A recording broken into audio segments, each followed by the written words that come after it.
we're down for a few conditions or legislational conditions for the first grading. We will now be discussing your post-term pregnancy.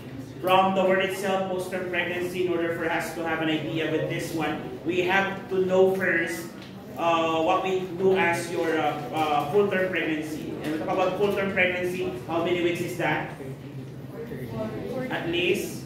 The range, give me the range. 38 to 42 weeks, or at least the end of 37th week until the end of 42 weeks. Beyond 42, it is considered as post-term. Pre-term naman po, and it's pre-term if it's below 37 weeks of the age of gestation. Are we clear? Yes, so from the definition itself, post-term is a term pregnancy, okay, is at 38 to 42 weeks, or some books at the end of 37 weeks to 42 weeks. So beyond 42 weeks is considered as, okay, post-term pregnancy. So a pregnancy that exceeds these limits is prolonged post-term pregnancy, also known as post-mature or post-date pregnancy. Now, the exact cause of this is unknown. However, there are several risk factors that makes a woman, okay, deliver her child postpartum or post-mature. What are the possible risk factors? Let's start with number one, faulty due date.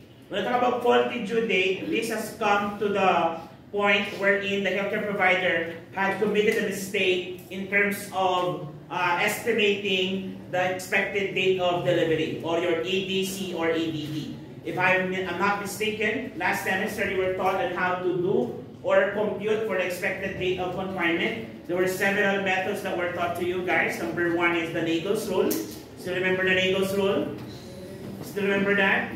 Wherein you're going to what? You're going to make a computation, isn't it? So the computation is, it depends if it's if the last menstrual period is within January to March and April to December. So if it's January to March, what is the formula? Plus 9 plus 7, because January to March is need to add the month because it will be delivered within that particular year, okay, or period. While if it's April to December, you will be using your minus 3 plus 7 plus 1. So remember that? Yes, do not forget that, because you still be using that, especially if you're going to compute for your gynecological history. Okay? Yes, aside from that, you'll also be using your McDonald's rule. So McDonald's rule, it depends on the fundus, isn't it? If the fundus is located on the symphysis pubis, between the umbilicus and the symphysis pubis, or just above the umbilicus, or at the level of the xiphoid process. If you can still remember that, we have your 12, 16, 20 at the level of umbilicus. At the level of xiphoid process naman is 36 to 38 weeks. Tama ba? Yes, at the 36 to 37 weeks, it will go down, okay, one finger breadth, okay, every week, okay, corresponding now to every week, okay, one finger breadth is equivalent to 1 week. Okay, sabi natin, one finger breadth is 1 centimeter down. Ito yan, one finger breadth. Okay, so faulty due date is our fault. Okay, even sonographers, when you say sonographers, those physicians who are estimating the expected date of confinement through ultrasonography. What is ultrasonography? Ultrasound. Can you identify the expected date of confinement in ultrasound? Yes. Okay? That is happening doon sa inyong ultrasound. That's why either it's McDonald's, either it's Nagel, either it's ultrasound, we always need to give an estimation that this result is either positive or plus or minus 2 weeks. Still remember that idea? Like, pag sinabi ko, if the expected date of confinement is January 21, 2025, so January 21 minus 2 weeks plus 2 weeks. That is the expected date of confinement of the mother. So within that range, it's still delivered within that range. It's considered still as within the due date. But if it's beyond the plus 2 weeks, postpartum na yun. Okay? So that is your faulty due date. So sometimes errors can occur in the computation and estimation. Next, who have long menstrual cycle? For women who have long menstrual cycle, it is commonly found out that some of them develops a longer pregnancy as well. and the high dose of salicylates. The high dose of salicylates, okay? Now, for postpartum pregnancy, there's nothing wrong with this for as long as the baby is at complete, a proper wellness. If the baby's alive with a good fetal heart tone and fetal heartbeat, there's not going to be a problem with that. However, okay, we have to decide when to deliver the child. So most of the time, if the baby is already, okay, post-maturely, okay, delivered, they will be delivered either through NST or cesarean section. Now, through NST, if there is no labor and the pregnancy is already past due 42 weeks, we are going to induce labor. So how are we going to induce labor? By giving the drugs that would help to induce labor. Okay, number one, pwede tayo magbigay ng mga misoprostol. This is to increase the cervical ripening so that the cervix will open. Then after the cervix is already open, we can already give uterotonics. Uterotonics are the medications that will increase the uterine contraction, okay, to initiate the labor process. Now, these are nursing management. First, identify the real due date if induced labor, as I mentioned. Okay, and for, as I mentioned also earlier, prostaglandin gel or the misoprostol, also known as your Cytotec. And so you commonly hear Cytotec, right? And you commonly connotate negative things about Cytotec, isn't it? So is this the one or the drug that you commonly hear that they use for abortion? Yes, because this drug ripens the cervix. Okay, is it really for abortion? The answer is no. But it has an abort-deficient effect.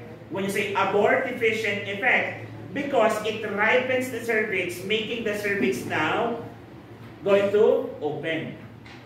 So if you're going to use your Cytotec or misoprostol, okay, incorrectly, it will terminate the pregnancy.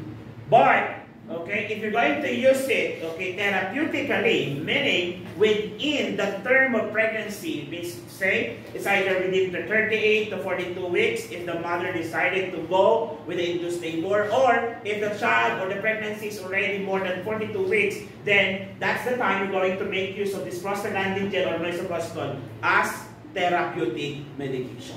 Are we clear? And take note of that. So if you get the misuse of any type of drugs that we have, okay, it will definitely lead to a negative effect. Even a simple paracetamol, incorrectly used, will lead to a negative side effect. Okay, so if you have headache, it's not all the time you're going to take paracetamol unless it is already excruciating, and you can no longer bear the pain, and that's the time you're going to make use of medication. However, as much as possible, you avoid doing so because you're going to promote addiction to certain medication. At the same time, paracetamol in high doses can also ruin your liver.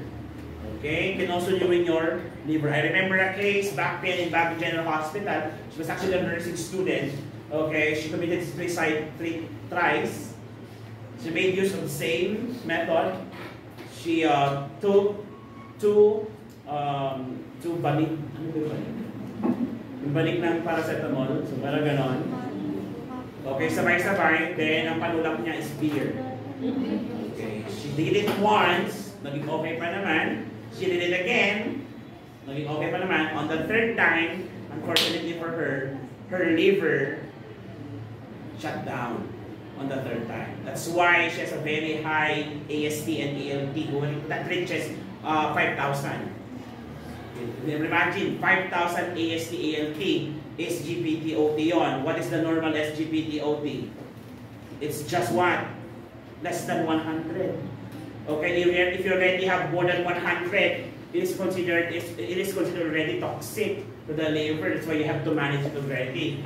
And an SGPT-ALT of more than 1,000, imagine that person. Okay, liver is no longer functioning. That's why she's very yellowish or jaundice during the admission. Okay, so that is one thing happening. And just like I mentioned earlier, after the cervix is already ripened, we are now going to induce the labor using your uterotonics. Okay, uterotonics. Yeah, uterotonics. So remember uterotonics? Yes, utilitarians, okay? So utilitarians will be given, but if oxytocin is ineffective, cesarean birth is inevitable. Cesarean birth is inevitable. Ibig sabihin, if the induced labor did not work, then we don't have a choice but to manually remove or take the fetus out of the womb through surgery. Okay? Through surgery. And that is through cesarean section. Then after that, okay, while inducing the labor, of course, you have to monitor the fetal heart rate closely during the labor. And you have, in doing so, you have to remember the normal cardiac rate or the fetal heart tone or the fetal heart rate, which is 120 to 160. Always remember that. Still, a lot of students still tend to forget that. Again, what is the normal value for the fetal heart tone or fetal heart rate? Once again, it's 120 to 160. And the tone should be regular, tama ba? And it should be loud, okay, upon auscultation. Okay, as a matter of fact, you can actually grade it either +1, +2, +3, or +4. Can you still remember that when you grade your pulses sound? Yes, okay, you can still remember that. You're going to grade that as well as part of the fetal tone assessment. And it has to be regular within that range. Out of that range, consider that the fetus is under fetal distress. Are we clear? Yes, may it be bradycardia or tachycardia. Okay, fetal bradycardia or fetal tachycardia. Okay, do you have any question? And we'll end the discussion on that part. Okay, we're done.